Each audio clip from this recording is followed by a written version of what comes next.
বাংলা শিখে, বাংলায় কবিতা পড়ে, বাংলায় গান করে, এই আমাদের পরম পাওয়া। আপনাদের কতটুকু ভালো লাগলো আমরা জানি না, কিন্তু আমি এই মনন দিয়ে দেখি যে একদিন তো আমরা গুরু হয়ে যাব, উইদিন ব্র্যাকেট অলরেডি গুরু হয়ে গেছি, কিন্তু আমাদের পথ এরা দখল করবে।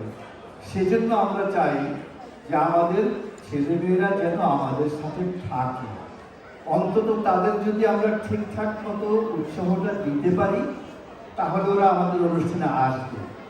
আর যদি না দিতে পারি ওরা নিজেরও আসবে না, ওদের আম্মুদেরকেও আসতে দেবে না। তখন হয়তো দেখা যাবে যে এই হলে শুধু ছেলে মানুষরা বসে আছে, মেয়েরা কেউ আসে না। সেই জন্য আমরা চাই যে আমাদের ছোট ছোট ছেলে মেয়ে যারা আছে তারা প্রত্যেকে আমাদের সাথে ইনভলভ হবে। একটা বড় হাততালি হবে আমাদের ছোট্ট বন্ধুদের জন্য।